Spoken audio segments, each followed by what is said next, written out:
말씀의 제목은 이름만의 그리스도인이다 하는 제목으로 하나님의 말씀의 교훈을 받기를 원합니다. 사도행전 11장 25절과 26절에 보면 성경에서 그리스도인이라는 말이 이렇게 등장하게 됩니다. 바나바가 사울을 찾으러 다소에 가서 만남에 안디옥에 데리고 와서 둘이 교회에 1년간 모여있어 큰 무리를 가르쳤고 제자들이 안디옥에서 비로소 그리스도인이라 일컬음을 받게 되었다 그랬습니다. 바나바와 바울이 안디옥에서 1년 동안 예수님의 제자들을 가르쳤어요. 뭘 가르쳤을까요? 예수 그리스도는 어떤 분인가? 예수 그리스도를 믿는 우리들은 어떠한 삶을 살아야 되는가 하는 것을 가르친 겁니다. 그래서 주위 사람들이 보니까 이 사람들의 말하는 것, 그들의 표정, 그들의 행동, 그들의 삶이 예수님을 딱 닮은 거예요. 그래서 그 안디옥에 있는 사람들이 그 예수님의 제자들을 보고 뭐라고 그랬어요? 그리스도인이다. 그렇게 된 것입니다. 예수님을 닮았다.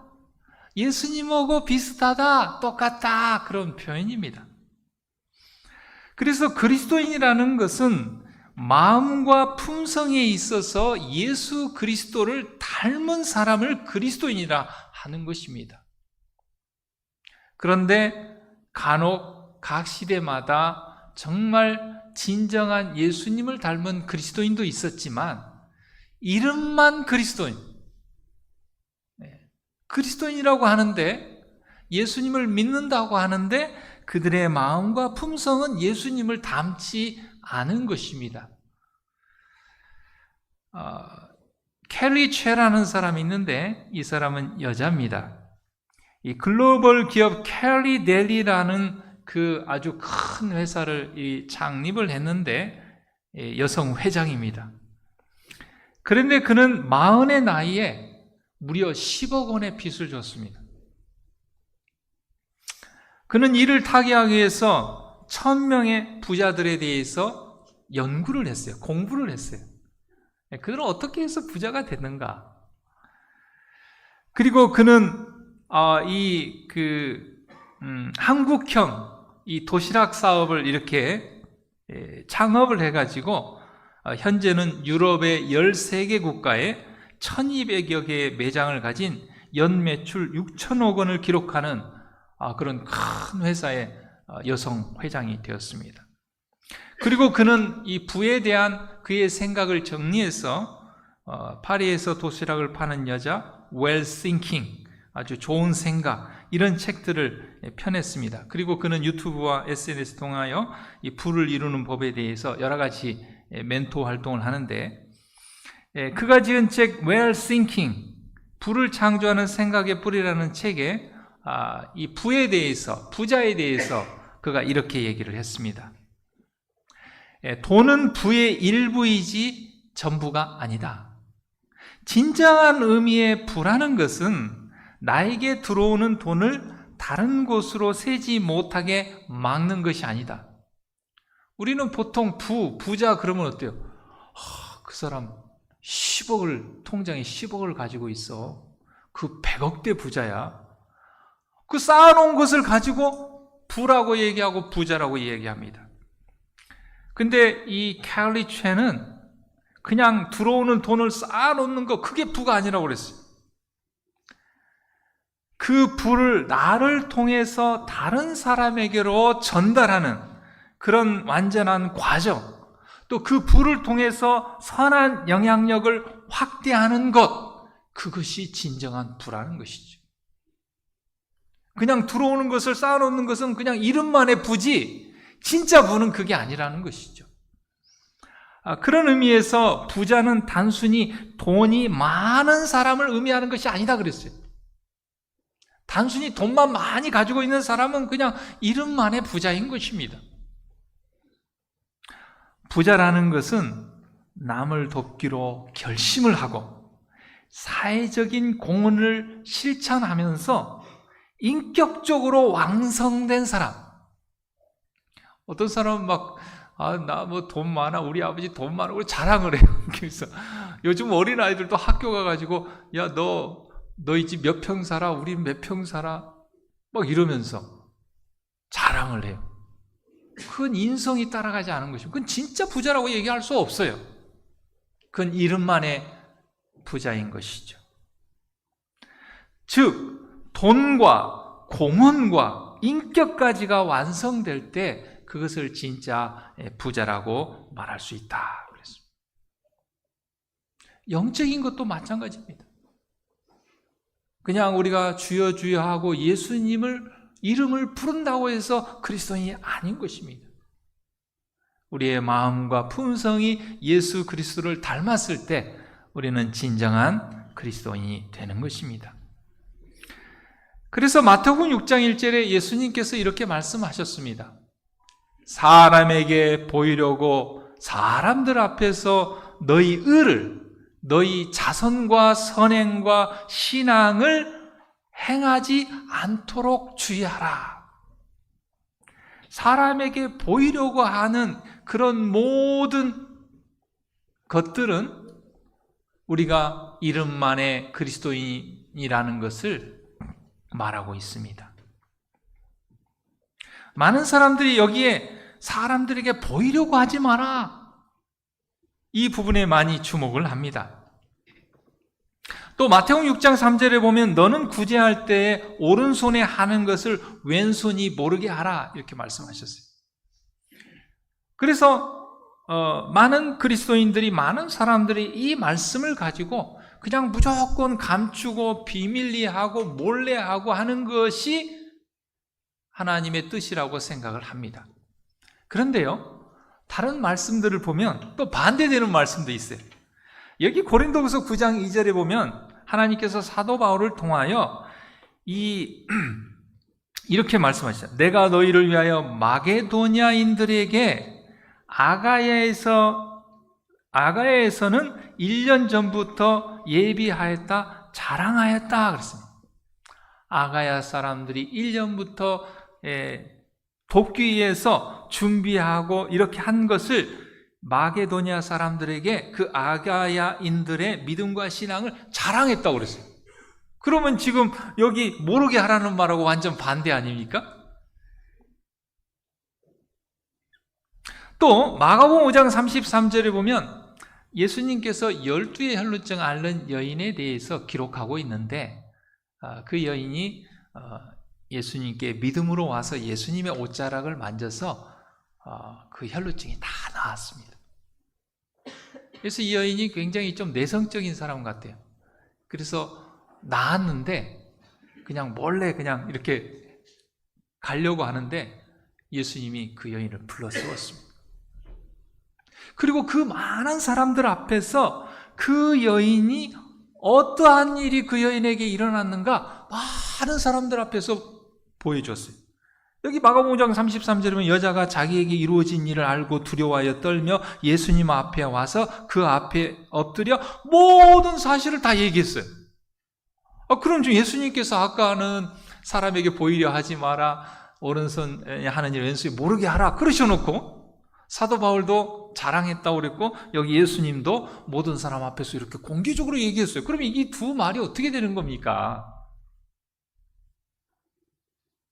굉장히 우리가 좀 혼동될 수가 있는데, 그 다음에 있는 말씀을 보면 우리가 이해가 갑니다.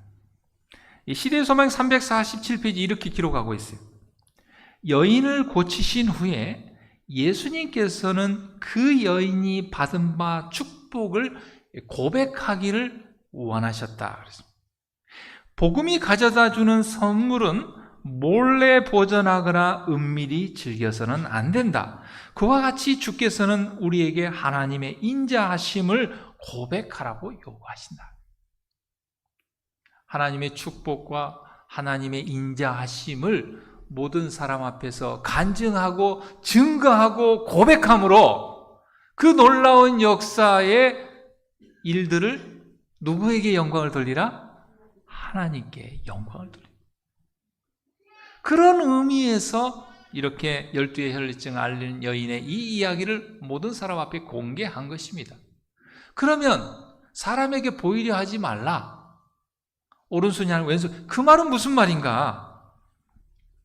그것은 그 다음 말씀에 우리가 알게 됩니다. 사람들은 예수님께서 대단한 능력을 가지고도 그들이 가장 좋게 생각하는 것을 얻는데 그 능력을 사용하시지 않자 어떻게 저럴 수 있는가 하고 의아해했다 그랬습니다. 예수님께서 이 땅에 사시는 동안에 비천한 인간의 몸을 가지고 오셨지만 예수님은 인성과 신성을 같이 가지고 있는 분이셨습니다. 왜냐하면 성령으로 잉태했기 때문에. 다시 말하면 예수님은 신성의 능력, 하나님의 능력을 가지고 있었어요.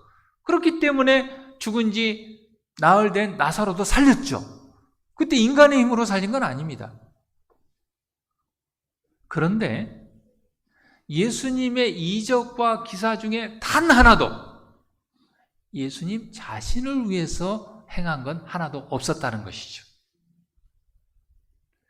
그래서 그것을 사단이 미혹하려고 예수님이 40일 동안 광야에서 금식하셨을 때 배고파서 힘들어할 때 뭐라고 그랬어요? 네가 정말 하나님의 아들이면 신성의 능력을 가지고 있으면 이 돌이 떡덩이가 되게 하라 그렇게. 예수님이 그런 능력이 있었습니다. 그때 돌을 떡으로 바꿀 수 있었어요. 근데 그걸 하지 않았어요. 왜? 그것은 자기의 영광을 드러내게 되고 사람에 보이기 위해서 하는 것이 되기 때문에 그걸 안 한 것입니다. 그러니까 예수님께서는 사람에게 보이려고 하지 말라 그렇게 말씀하셨고 그러한 삶을 사셨습니다. 그러나 오직 하나님의 영광을 위한 일에 있어서는 오병이의 기적도 일으키셨고 죽은 자도 살리셨고 병자도 고치셨고 문둥병자도 고치셨고 그렇게 하셨습니다. 그래서 여기 지금 예수님께서 사람에게 보이려고 하지 말라는 것은 뭐냐면 정신과 동기와 방법을 얘기하는 것입니다.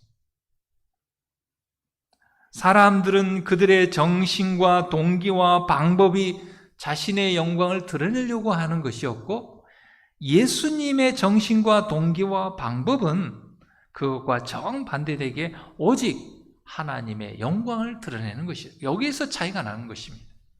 그러니까 이게 몰래 했냐 보이게 했냐 그것이 아니고 어떤 정신과 어떤 동기와 어떤 방법으로 했냐 이것이 아주 중요한 포인트입니다. 그들은 매우 열성적으로 율법을 존중했습니다. 그러나 실제적인 그들의 목적은 자신의 영광이었다는 것이죠. 오늘 우리 선재 엄마 한평 시댁에 오늘 못 심는데 도와주러 가기로 했죠? 그래서 제가 잘한다고 그랬어요. 우리가 하나님 믿는 사람들이 교회만 열심히 하고 그 시댁 잘 안 도와주면 그 우리 참 그리스도인 아니라고 그랬어요. 이제 제가 우리 선재 엄마한테 물어보지는 않았습니다만은 그 시댁에 도와주러 가는 것이 나중에 좀 그 유산 많이 받으려고 가는 건 아니죠? 그러면 그건 거기에는 문제가 있는 거예요. 한 번이라도 더 시댁 가고 도와주고 해가지고 그 유산 받아야겠다. 선재 엄마 그런다는 게 아니고 만약에 그렇다고 하면 그것은 예수님께서 그렇게 하지 말라는 거예요. 사람에게 보이려고 자기 이득을 취하려고 자기에게 유익을 얻으려고 그렇게 하지 말라는 거예요. 그건 그리스도인이 아니다. 그건 이름만의 그리스도인이라는 뜻이에요. 자기의 영광을 위해서, 자기의 이익을 위해서, 자기의 목적을 위해서 그렇게 하지 말라는 것입니다. 예수님께서는 그렇게 자기의 영광을 위하여, 자아를 높이기 위하여, 자기의 유익을 위하여 하는 사람은 율법을 범하는 자다. 하나님의 율법을 지킨다 하고 안식일을 지키고 예수님을 믿는다고 하면서 자기의 영광을 위해서 하는 것은 오히려 율법을 지키는 것이 아니고 율법을 범하는 것이다. 그렇게 예수님께서 말씀하십니다. 그래서 여러분, 자선이라는 것, 우리가 봉사하고 다른 사람을 돕고 이런 모든 자선이 사람들에게서 칭찬과 명예를 얻기 위한 일이 되어서는 안 된다, 예수님께서 말씀하고 계십니다. 진정으로 경건한 사람이라면, 진정으로 그리스도인이라고 하면 자랑하는 마음이 들지 않는다 그랬어요. 근데 저부터도 자랑하려는 마음이 들어와요. 불현도 들어와요. 정말 불현도 들어와요. 그런데 제 마음에, 우리들의 마음에 자랑하려는 마음이 들어왔다고 하면은 그것은 진정으로 우리가 참 그리스도인이 아니라는 증거입니다. 우리가 참 그리스도인이라면 자랑하는 마음이 들어가지 않아야 맞습니다. 그리고 칭찬과 아첨의 말을 듣기 원하고 그것들을 달콤한 음식으로 먹는 사람들이 바로 오늘 예수님께서 말씀하신 이름만의 그리스도인을 이야기하고 있는 것입니다. 이 김선우라는 사람이 이 40세에 은퇴하다 이 책을 썼는데, 실제 그 사람이 젊은 나이에 40세에 은퇴를 했어요. 그래서 굉장히 40세면 아주 젊은 나이 아닙니까? 그런데 젊은 나이에 열심히 돈을 벌어가지고 40세 은퇴에서도 정말 정말 아주 행복한 삶을 살기로 이렇게 결심하고 또 그러한 삶을 사는 것들을 이렇게 책으로 이렇게 냈는데, 이분이 그 책에 이렇게 기록을 했어요. 40세부터 아무것도 안 하고 집에서 놀겠다고 결정하는 데 있어서 가장 큰 걸림돌이 된 것은 내 안에 인정의 욕구를 버리는 일이었다 그랬어요. 이분이 돈을 많이 벌어서 은퇴한 건 아니었던 것 같아요. 그냥 아주 단순한 삶을 살겠다고 그렇게 한 것 같아요. 이분이 그의 인생을 뒤돌아봤을 때 막 그냥 은퇴할 때까지, 죽을 때까지 일만 하다가 그렇게 나이 들어서 죽는 것이 행복한 삶이 아니라고 생각을 해서 굉장히 깊이 생각해서, 아무튼 여러분이 기회가 되면 이 책을 좀 읽어보면 굉장히 많은 의미를 우리에게 던져줍니다. 그런데 그런 결심을 하고 이렇게 결정하는데 가장 어려운 점이 뭐였냐면 내 안에 인정의 욕구를 버리는 것이었다. 여러분, 우리 한국 사람들은 이제 뭐 미국이나 외국 사람들은 만나면 되게 잘 안 물어본다고 그래요. 사녀마, 그럽니까? 그 사람들은 뭐 너의 아버지가 직업이 뭐냐, 뭐 하냐, 뭐 그런 거 잘 안 물어본다고 그러죠. 근데 우리 한국 사람도 관심이 많아. 그래서 만나면 뭐예요? 직업이 뭐냐, 어디 사냐, 어디 정신이냐, 돈은 많냐, 차는 무슨 차 타고 다니냐, 연봉은 얼마가 되냐, 시골골 막 우리 물어봐요. 이 사람도 40세 은퇴하면은 사람들이 만나면 물어볼 거 아닙니까? 뭐 하냐? 그럼 집에서 논다. 이 내 안에 있는 그 인정의 욕구를 버리는 일이 굉장히 제일 힘들었다. 심심해도 좋고 돈이 좀 부족해도 괜찮지만 사회적으로는 아무것도 아닌 존재가 되는 것, 그것이 굉장히 힘들었다는 것입니다. 그것을 내려놓는 것이 쉽지 않았다. 그래서 여러분, 이렇게 현직에 있을 때 굉장히 높은 명예와 이런 직책을 가진 분들이 은퇴하면 힘들답니다. 은퇴하면 그런 것이 아무도 없기 때문에 그냥 평범하게 일반 사람들하고도 같이 어울리고 복지관도 가고 이렇게 할 수 있어야 되는데, 예전 현직에 있을 때 그게 딱 있잖아요. 늘 섬김을 받고. 그러니까 오히려 우울증에 걸리는 경우도 있다고 합니다. 우리 교수님은 이렇게 와서 좀 저희들과 같이 이렇게 어울리니까 너무 좋습니다. 그리스도를 따르는 자들은 그들의 선행을 통하여 영광을 그들 자신에게 돌리지 아니하고 그들에게 일하도록 은혜와 능력을 주신 분에게 돌려야 한다. 우리가 뭔가 선행을 했다는 것은 그것은 하나님께서 우리에게 그 선행을 할 수 있는 능력과 은혜를 주셨기 때문에 그렇게 하게 된 거예요. 사랑하는 성도 여러분, 오늘 안식일을 기억하여 주의 성전에 여러분이 오게 된 것은 내 의지와 힘으로 온 것이 아닙니다. 하나님의 성령께서 우리를 은혜로 이렇게 인도해 주신 것입니다. 그러니까 그 영광을 누구에게 돌려야 돼요? 하나님께 돌려야 된다는 것이죠. 주신 분에게 돌려야 된다는 것이죠. 모든 선한 일은 성령을 통하여 성취되며, 성령은 받는 자가 아닌 주신 분을 영화롭게 하기 위해서 주어진다. 여러분, 우리가 성령을 못 받는 이유는 단순하고도 간단합니다. 이렇게 성령을 주면 주신 분에게 영광을 돌려야 되는데, 성령을 받아가지고 자기 하고 싶은 걸 해요. 그리고 자기에게 영광을 돌려. 그래서 하나님께서 성령을 안 주는 거예요. 오히려 주면은 그 사람이 구원을 잃어버리게 되기 때문에 안 주는 거예요.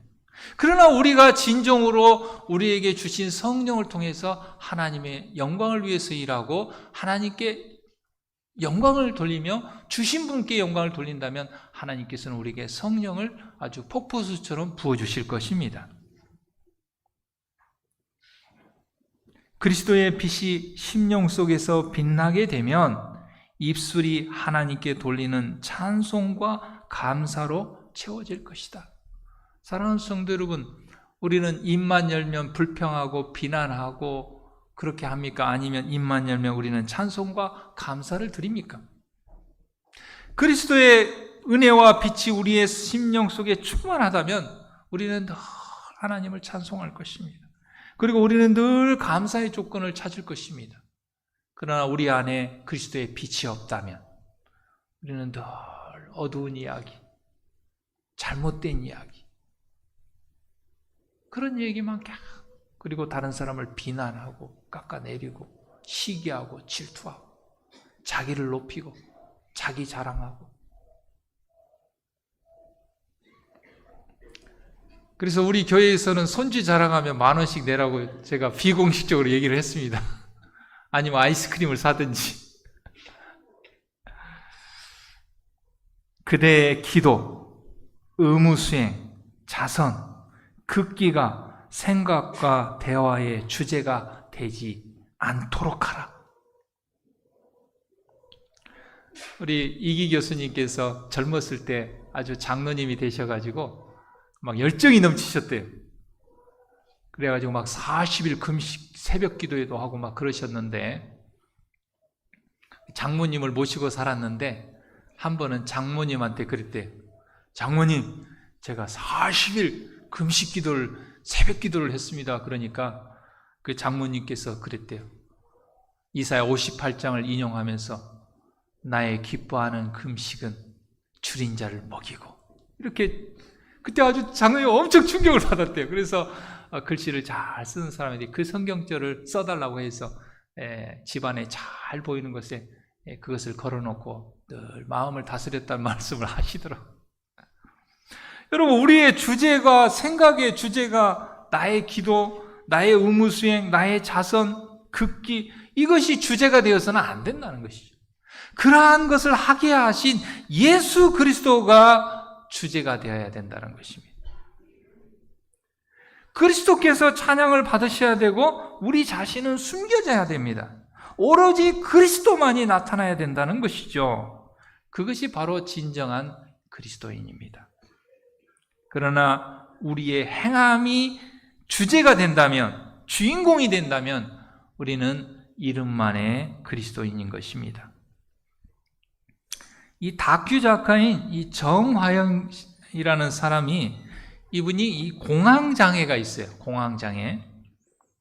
근데 어느 날 이 소안도에서 이렇게 촬영을 마치고 서울로 돌아오는 길에 6시간 가까이 운전을 하고 굉장히 힘든 가운데 이렇게 터널에 들어갔는데 갑자기 발작이 일어나고 교통사고로 죽을 것 같은 강박관념이 밀려오면서 공황장애가 온 거예요. 그래서 정말 간신히 휴게소로 들어가가지고 이 마음을 이렇게 가다듬고 있는데 그때 전화가 왔어요. 유진이라는 사람인데 그 사람도 이제 작가인데 굉장히 힘들게 작가 생활을 하고 있는 사람이에요.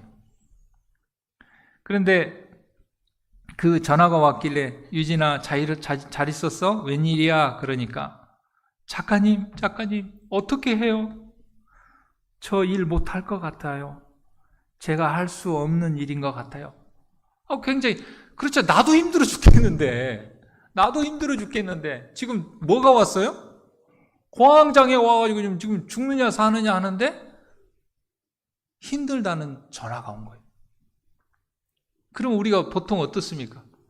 아이고 나도 힘들어 죽겠어 다음에 우리가 그러잖아요. 내가 지금 죽게 생겼는데 다른 사람 말 들어줄 여유가 없잖아요.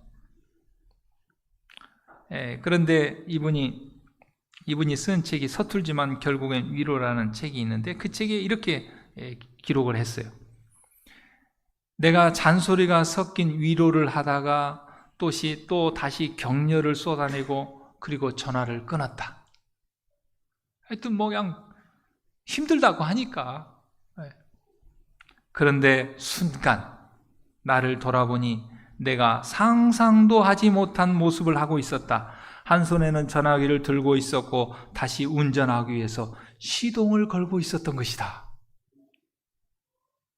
지금 내가 지금 죽느냐 사느냐 지금 운전으로 하러 갈 수 없느냐 그런 상황이었는데 나보다 더 어렵고 힘든 사람의 전화를 받고 그를 위로하고 격려했는데 나로 모르는 순간 내가 공황장애로 지금 어려움이 있다는 것을 잊어버리고 차 시동을 걸고 있었다는 것이죠.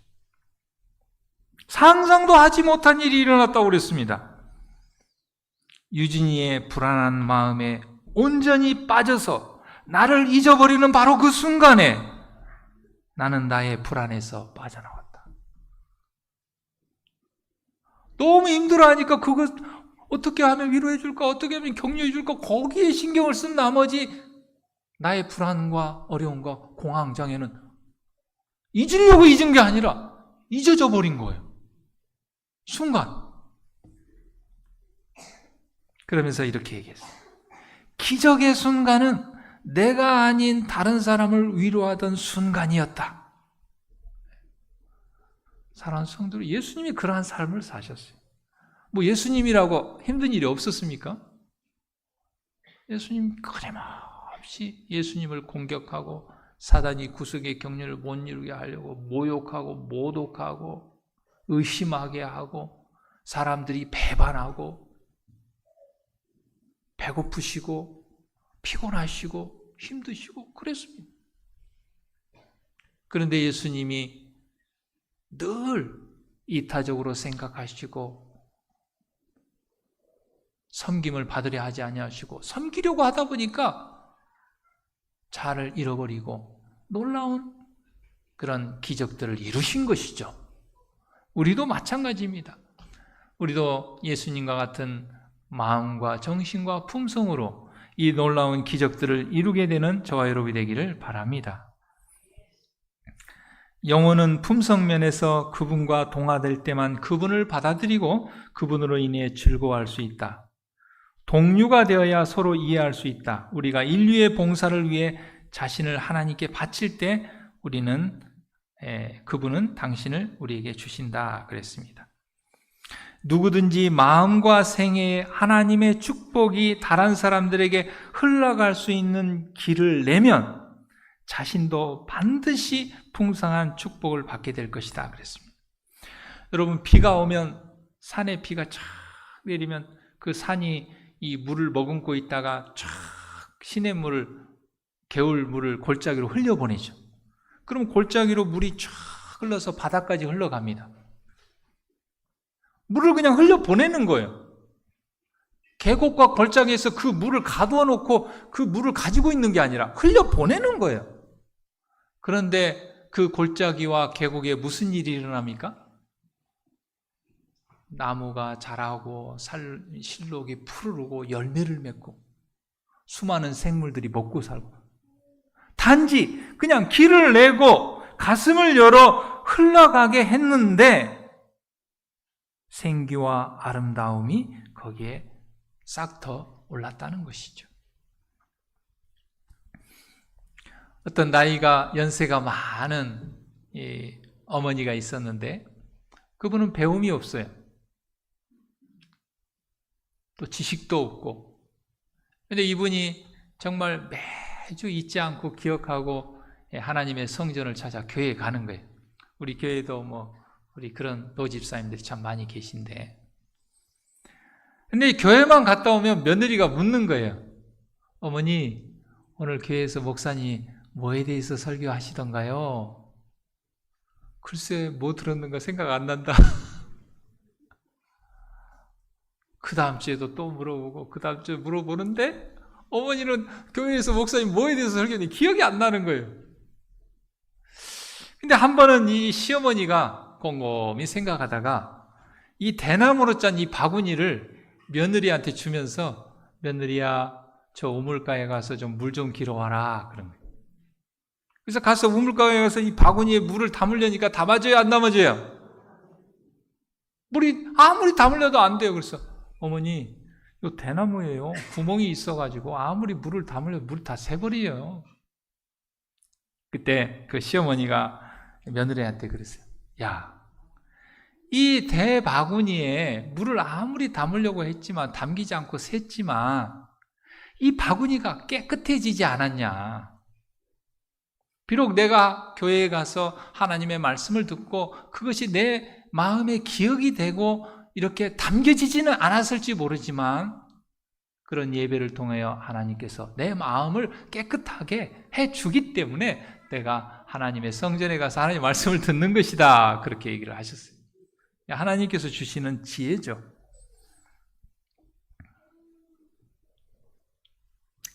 가난한 사람들에게 자선을 베푸는 사람은 다른 사람을 축복하기도 하지만 스스로 더 큰 축복을 받는다. 아까 그 작가도 그랬죠. 마음속에 있는 그리스도의 은혜는 이기심과 반대되는 품성의 특성, 곧 생애를 깨끗하게 하고 고상하게 하고 풍성하게 해줄 특성을 개발시켜 준다 그랬습니다. 다정한 것이 살아남는다 하는 책이 있는데요. 참 제목이 의미가 있는 것 같아요. 야생에서 사냥을 기반으로 살아온 늑대는 세계 곳곳에서 절멸 위기를 맞고 있지만 개는 개체수가 수억 마리에 이르도록 생존에 성공했다. 이 사람은 그 비결이 뭐에 있어요? 여러분, 누가 늑대 애완견으로 키우는 사람 있어요, 없어요? 늑대는 애완견을 안 키웁니다. 큰일 날까 봐. 아이들한테 해를 끼칠까 봐. 근데 개는, 강아지는 어때요? 항상 꼬리 흔들고 이렇게 하고 하니까. 그래서 다정한 것이 살아남는다. 그런 제목의 책을 썼는데 이 공동체도 자상한 구성원들이 가장 많은 공동체가 가장 번성하여 가장 많은 수의 후손을 남겼다. 그렇게 얘기했어요. 사랑하는 성도 여러분, 우리 이 교회 공동체가 잘 되기를 바랍니까? 그렇다면 우리 각자가 좀 그런 자상한 사람, 다정한 사람, 예수님의 정신과 마음을 가진 사람이 되기를 바랍니다. 교회에 왔는데 막 비난받고 비평받고 이렇게 하면 사람들이 교회 오고 싶겠습니까? 그렇지 않죠. 세상에서 너무 지치고 힘들었는데 교회 왔는데 손잡아주고 안아주고 위로해주고 그러면 어때요? 세상에서 다치고 상한 마음이 하나님의 교회에 와서 치유함을 받는 것이죠. 그럴 때 하나님께서는 이 교회를 통하여 영광을 받게 되는 것입니다. 제가 지난 화요일에 그 연합회 회의와 우리 합회장님, 장모님의 장례식 때문에 전날 이렇게 서울을 올라가게 되었습니다. 그래서 오랜만에 지금부터 한 27년 전이죠. 제가 대학원 다닐 때 이 교육전도사로 서울역 건너편에 있는 용산교회에서 한 2년 정도 봉사를 했는데 그때 만났던 그때는 청년과 집사님이었는데 지금 집사님과 장로님이 됐는데 이분들을 좀 잠깐 만나서 차를 마시면서 좀 이야기를 나눴습니다. 그런데 제 옆에 말고 그 옆에 반대편에 있는 분이 우리 신장로님이라는 분인데, 이분이 영어학원에 영어 배우러 갔다가 아주 좋은 아가씨, 우리 교인 여청년을 만난 거예요.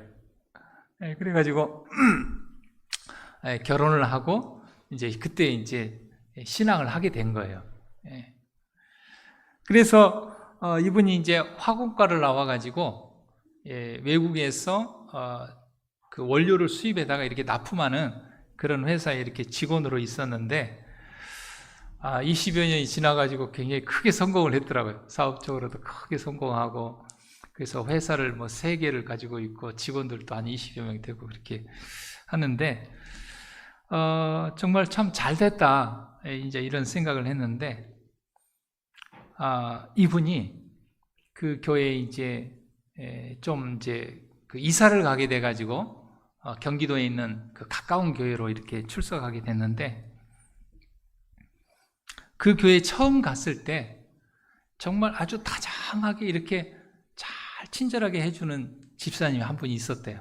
그래서 이제 그 교회에 이렇게 잘 정착하게 되고, 또 신앙도 열심히 하게 돼서 장로 직분도 받게 되고, 또 그가 사업 가운데 만났던 그 한 사람을 이렇게 신앙으로 인도해가지고 집사가 됐는데, 그 인도한 사람이 얼마나 열심히 하는지 새벽 기도로 나오고 화요일, 금요일, 안식, 인도한 사람이 너무 열심히 하니까 자기도 같이 막 이렇게 새벽 기도, 막 저녁 예배 같이 그렇게 하고, 참 교회를 섬기고 영혼을 구원하고 그 다음에 자기 가족들을 다 신앙 안에 인도했더라고요.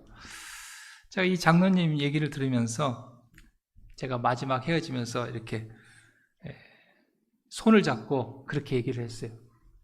장로님, 정말 장로님이 사업적으로 크게 성공한 거 참 잘하셨습니다.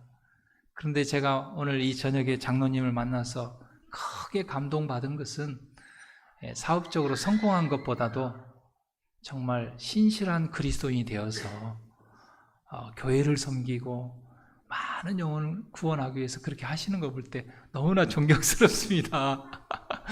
그렇게 인사를 하고 왔는데 정말 제 마음에 감동과 은혜가 되었습니다. 사랑하는 성도 여러분, 오늘 우리는 예수님이 주신 말씀을 따라 이름만의 그리스도인이 아니라 예수 그리스도를 닮은 마음과 품성으로 진정한 그리스도인이 되는 저와 여러분이 되기를 간절히 바랍니다.